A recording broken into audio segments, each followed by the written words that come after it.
नमस्कार, आप देख रहे हैं एवन उत्तर प्रदेश और मैं हूं आपके साथ आयुषी गुप्ता। बुलेटिन की शुरुआत करेंगे इस वक्त की हेडलाइंस के साथ।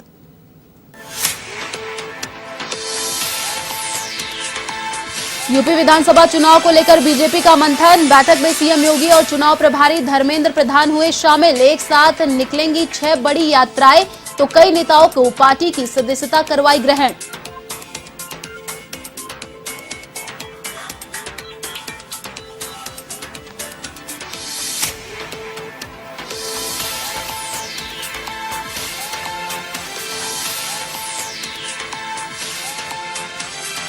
यूपी में टीकाकरण का आंकड़ा 16 करोड़ पार। सीएम योगी ने कहा, आप भी अवश्य लगवाए टीका, जीत का। तो ओमिक्रॉन पर अतिरिक्त सतर्कता बरतने के दिए निर्देश। कहा, हर स्तर पर बरते सावधानी।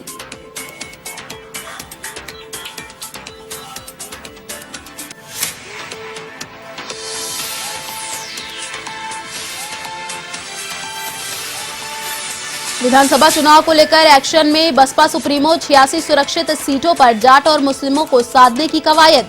कहा, बसपा हमेशा जाटों और मुस्लिमों के लिए सम्मान और तरक्की पर काम करती रही।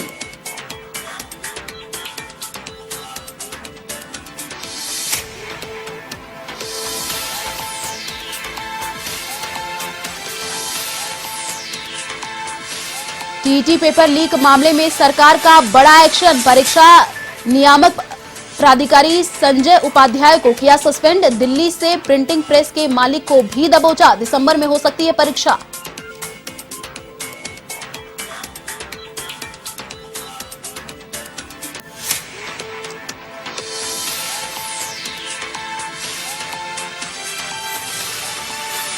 बुलंदशहर पुलिस को मिली अब बड़ी सफलता। 9.7 क्विंटल गांजे के साथ 2 बदमाशों को किया गिरफ्तार। अंतर्राष्ट्रीय बाजार में बताई जा रही है कीमत 1.30 करोड़। हथियार भी बरामद।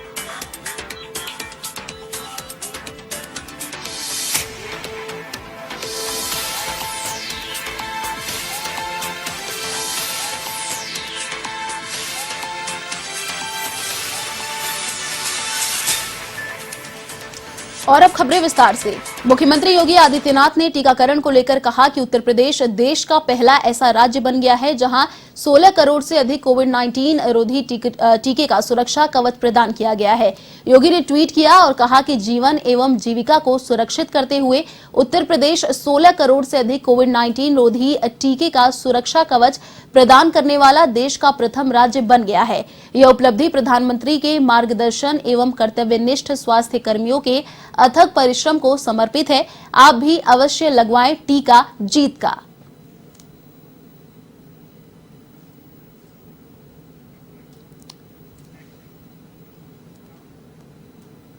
चुनाव को लेकर भाजपा की लखनऊ में अहम बैठक हुई। बैठक में सीएम योगी आदित्यनाथ, यूपी प्रभारी धर्मेंद्र प्रधान, राधा मोहन, ब्रजेश पाठक सहित तमाम वरिष्ठ नेता शामिल हुए।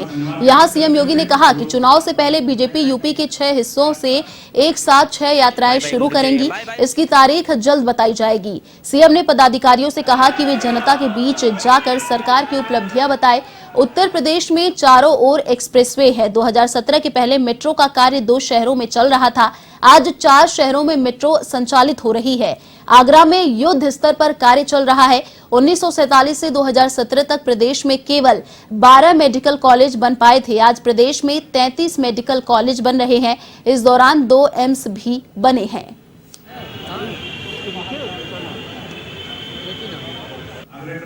धन्यवाद ज्ञापित करते हुए वो लोग आज हमारी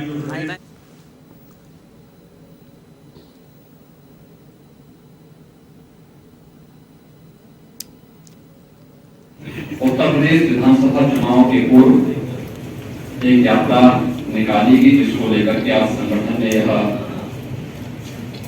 यात्रा पर विस्तृत कार्य योजना बनाने के दृष्टि इस चर्चा के लिए आप सबको यहाँ पर आमंत्रित किया है। हम सब जानते हैं कि आजादी के बाद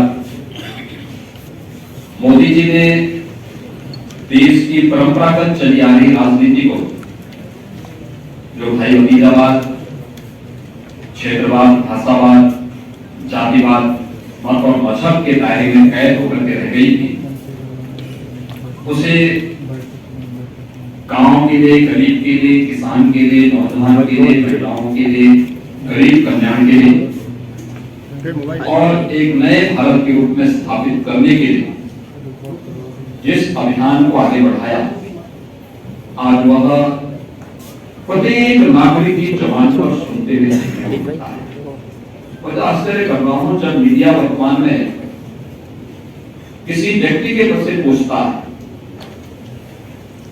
तो भले ही राजनीतिक दलों के लोग ना बोल रहे हों, लेकिन एक कॉमन मैन केंद्र सरकार और प्रधानमंत्री मोदी जी की गरीब कल्याण योजनाओं की मुक्त कंठ से सराहना करता है।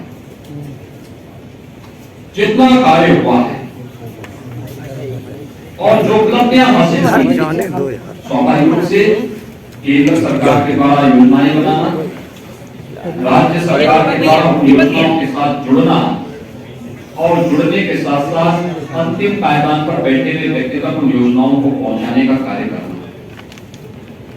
2017 के पहले जो उत्तर प्रदेश इन सभी योजनाओं में 17, 25, 30 या 36वें स्थान पर रहता था, आज केंद्र सरकार की लगभग 50 ऐसी योजनाएं हैं जिनमें उत्तर प्रदेश नंबर 1 पर है।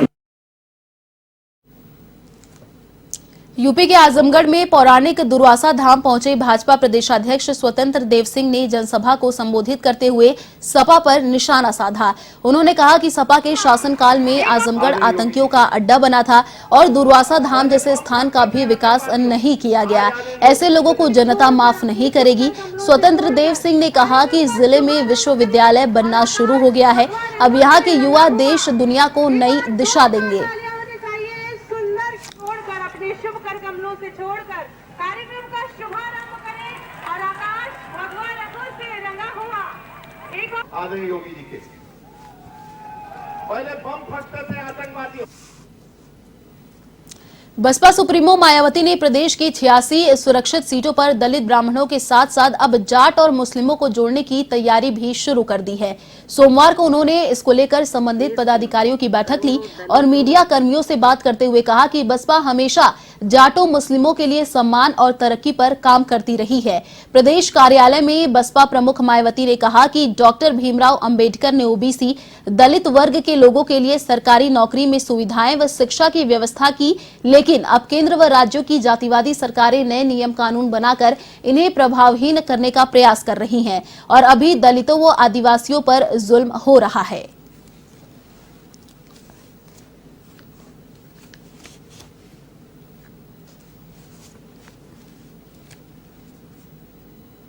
केंद्र में रही कांग्रेस की सरकार के समय में ही मंडल कमीशन की रिपोर्ट आने के बावजूद भी इस पार्टी की सरकार ने इसे लागू नहीं किया था, जिसे फिर बीएसपी ने ही अपने अथक प्रयासों से केंद्र में रही श्री वीपी सिंह की सरकार से लागू करवाया था और तब फिर जाकर देश में ओबीसी वर्गों के लोगों को दलितों व आदिवासियों की तरह इन्हें भी काफी कुछ या आरक्षण की सुविधा मिली है, जिससे अब केंद्र व राज्यों की भी जातिवादी सरकारें इनके आरक्षण को आए दिन नए नए नियम व कानून आदि बना के तथा कोर्ट कचहरी आदि का भी सहारा लेकर प्रभावहीन बना। यूपी के सिद्धार्थनगर से खबर, भाजपा के कद्दावर नेता और पूर्व विधानसभा प्रत्याशी हरिशंकर सिंह सैकड़ों समर्थकों के साथ बसपा में शामिल हो गए। मुख्य सेक्टर प्रभारी घनश्याम चंद्र खरवार ने बसपा पार्टी की सदस्यता दिलाई। इस दौरान बसपा जिलाध्यक्ष राजकुमार आर्य, महासचिव शमीम अहमद सहित सैकड़ों कार्यकर्ता और समर्थक मौजूद रहे। वहाँ पे विधानसभा का चुनाव लड़ चुके हैं। भारतीय जनता पार्टी के बहुत ही सीनियर लीडर हैं। ये यूपी में टीईटी का पेपर लीक होने के मामले में मंगलवार को सरकार ने बड़ी कार्रवाई की है। परीक्षा नियामक प्राधिकारी संजय उपाध्याय को सस्पेंड कर दिया गया है। उन पर ही परीक्षा कराने की जिम्मेदारी थी। सरकार ने पेपर लीक होने के मामले को उनकी बड़ी चूक मानी है। सस्पेंड रहने के दौरान संजय उपाध्याय लखनऊ में यूपी बेसिक शिक्षा निदेशक के कार्यालय से अटैच रहेंगे। वहीं एसटीएफ की नोएडा इकाई ने दिल्ली स्थित एक प्रिंटिंग प्रेस के मालिक को गिरफ्तार किया है। वहीं अभी तक मामले में 30 आरोपियों को गिरफ्तार कर चुकी है। वहीं संभावना जताई जा रही है कि यह परीक्षा दिसंबर में हो सकती है।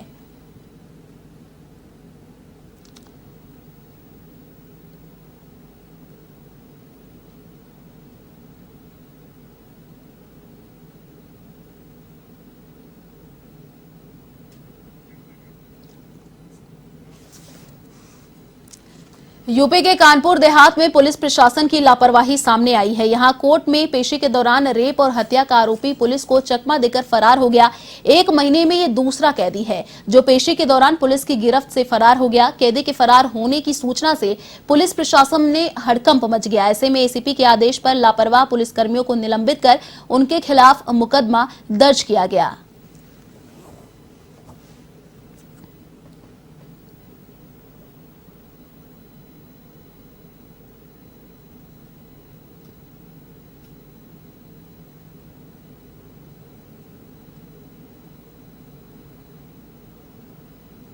कल दोपहर बाद करीब 3 बजे के आसपास माती न्यायालय परिसर में एक जो कैदी तमाम न्यायालय में पेश किए जा रहे थे, उसी में से एक कैदी जो कांस्टेबल की अभिरक्षा में था माननीय जिला न्यायालय की कोर्ट में दाखिल किया गया था और वहां से वो चकमा देकर के सिपाही को भाग गया। इस बारे में संबंधित धाराओं में संबंधित कर्मचारियों के खिलाफ भी मुकदमा पंजीकृत है और भागे हुए अपराधी के खिलाफ भी मुकदमा पंजीकृत किया गया है।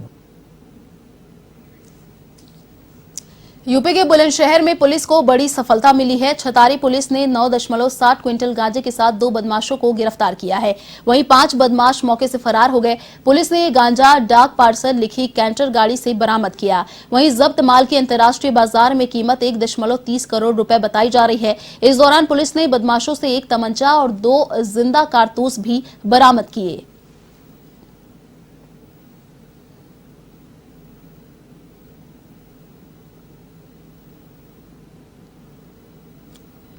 थाना प्रभारी छतारी और उनकी टीम के द्वारा एक बहुत ही महत्वपूर्ण उपलब्धि बीती रात प्राप्त की गई है, जिसमें लगभग 9 कुंटल 60 किलोग्राम गांजा, जिसकी मार्केट वैल्यू अंतर्राष्ट्रीय स्तर पर 1 करोड़ 30 लाख रुपए है, वो बरामद किया गया है।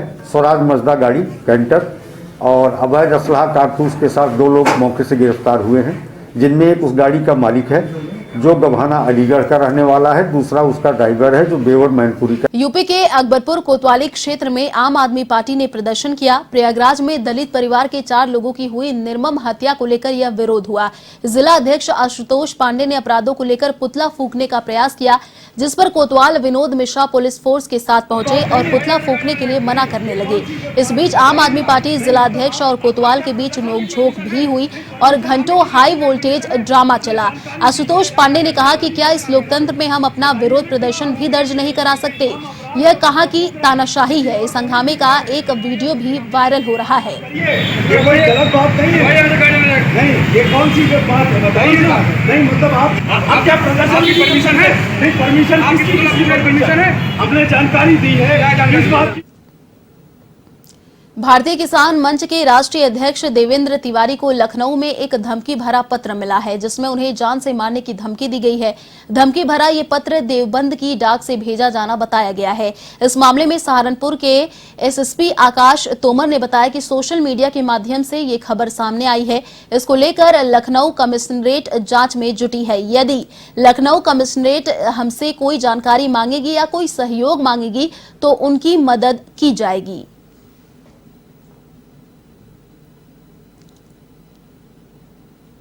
देखिए, सोशल मीडिया के माध्यम से जानकारी मिली है कि लखनऊ कमिश्नरेट में किसी व्यक्ति ने शिकायत करी है कि उन्हें एक धमकी भरा पत्र मिला है। वह उस पत्र की जांच, संपूर्ण जांच लखनऊ कमिश्नरेट में की पुलिस द्वारा की जा रही है। यह भी ज्ञात हुआ है कि वह पत्र देवबंद से पोस्ट किया गया है। तो यदि लखनऊ कमिश्नरेट की पुलिस को कोई जो भी जांच में सहयोग अपेक्षित होगा हम अपने स्तर से प्रोवाइड करेंगे।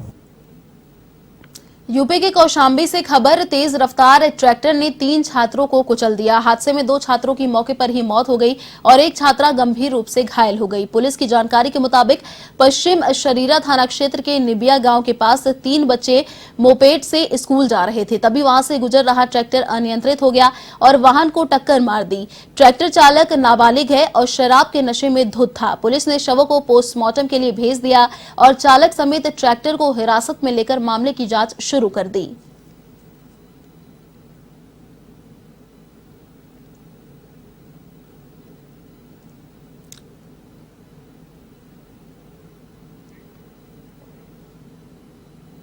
अयोध्या के तारुण थाना क्षेत्र में आयोजित प्रतिभोज के दौरान हर्ष फायरिंग में एक 13 साल का बच्चा घायल हो गया।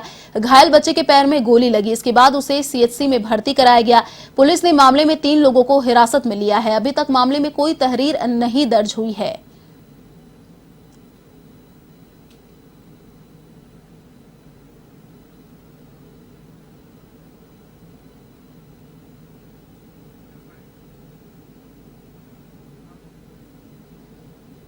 लखीमपुर खीरी के डीएम महेंद्र बहादुर सिंह ने गन्ना बकाया भुगतान को लेकर बड़ा एक्शन लिया है। पलिया की एक चीनी मिल के 3 अधिकारियों पर मामला दर्ज किया गया है। चीनी मिल के अध्याशीय वित्त प्रबंधक और गन्ना महाप्रबंधक के खिलाफ एफआईआर दर्ज हुई है। मिल पर किसानों का करोड़ों रुपए बकाया है। डीएम ने पहले ही समीक्षा बैठक में बकाया गन्ना भुगतान को लेकर निर्देश दिए थे और ऐसा न करने पर जेल भेजने की बात भी कही थी।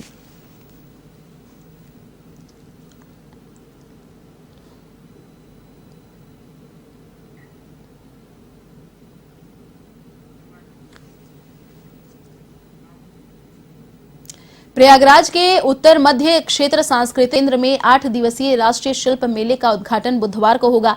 मेले में संगमवासी पूरे भारतवर्ष के हस्तशिल्प, लोक कला और व्यंजन का आनंद एक जगह पर ले सकेंगे। केंद्र निदेशक सुरेश शर्मा ने बताया कि इस बार हस्तशिल्प व दूसरे प्रदेश के परंपरागत व्यंजन के लगभग 140 स्टॉल लगेंगे। इसमें शाम 5 से 9 बजे तक भव्य सांस्कृतिक प्रस्तुतियां होंगी, जिनका आनंद खरीदारी करते हुए लोग उठा सकेंगे। इस बार हमने कलाकारों और शिल्पकारों के दल को आधार कार्ड से जोड़ा, इससे एक ही दल बार बार यहां नहीं आए। साथ ही देश के उन दलों को भी मौका मिले जो अपनी प्रतिभा नहीं दिखा पाते हैं। उन्होंने कहा, साथ ही केंद्र तरफ से गरीब दलों को भी मौका दिया गया है। A1 टीवी इस मेले के आयोजन का मीडिया पार्टनर है।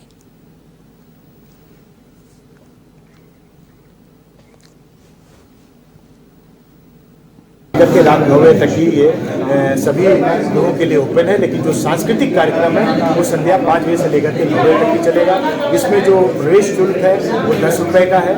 उसके साथ साथ जो आपने कहा कि किस तरह के सांस्कृतिक दल आ रहे हैं, सांस्कृतिक दलों को लेकर के इस बार खास करके कोशिश हमारी ये रही है कि हम ट्रेडिशनल जो फॉर्म्स हैं हमारी और जो पहले पूर्व में नहीं आई थी उन लोगों को लेकर के आया जाए, कुछ यहाँ के दर्शकों के लिए नया हो और उसके साथ साथ स्थानीय जो हमारे कलाकार हैं उनको भी यहाँ पे मंच प्राप्त हो सके। जितनों को हम दे सकते हैं, एक साथ हम सबको तो नहीं दे सकते, लेकिन जितने लोगों को भी प्रदान किया जा सकता है और जिन्होंने पूर्व में नहीं पिछले विगत 2-3 सालों में अपनी प्रस्तुतियाँ नहीं दी हैं, कोशिश ये है कि हम उन लोगों को यहाँ पर स्थान दें। कितने साल फिलहाल इस बुलेटिन में इतना ही। देश और दुनिया की तमाम बड़ी खबरों के लिए देखते रहिए A1 टीवी। नमस्कार।